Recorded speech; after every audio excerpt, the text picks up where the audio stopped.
Un mineur, avec des absences non justifiées à l'école, c'est 6 mois de prison. Pas pour lui, mais pour le parent. Mais lequel? Si c'est une famille monoparentale, mono un seul parent, parent tôle. Ça bousille une famille, mais visiblement pour le gouvernement, la famille, ce n'est pas la priorité. Et s'il y a deux parents, comment fait-on? Parce que ce sont des génies du gouvernement qui ont décidé ça, mais qui n'ont pas su le rédiger jusqu'à la fin. Donc on est encore en attente de savoir si ça va se tirer à pile ou face, pierre, feuille, ciseaux, ou si tu es cisgenre ou non-binaire.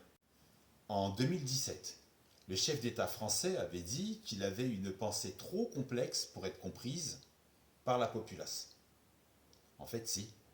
La populace a compris qu'elle se fait péter la rondelle à sec et que la vaseline n'est même pas gratuite, qu'elle ne peut pas se la payer puisque les membres d'en haut se gavent et s'engraissent sur le dos des citoyens. Donc des amendes tombent pour des absences non justifiées à compter de la deuxième absence de l'élève. Ah ouais, si on met le parent de suite en tôle, ça ne leur rapporte pas d'argent.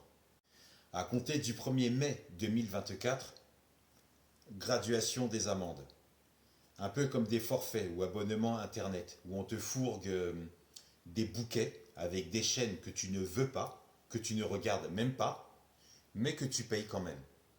Ça fait partie du lot. Le premier lot est de 135 € dès la première sanction de l'élève.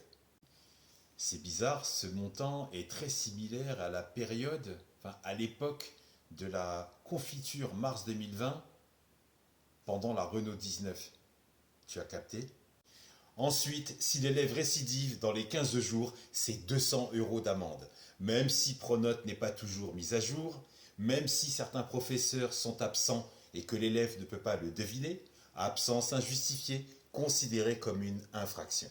Et si l'élève cumule 3 absences dans les 30 jours, c'est 3 750 € d'amende. Tu craches environ 3 SMIC, tu embrasses tes enfants et tu pars direct en tôle. Et avec un parfum d'hypocrisie, le gouvernement français a noté que le taux de natalité en France était très bas, encourage les citoyens à faire des enfants.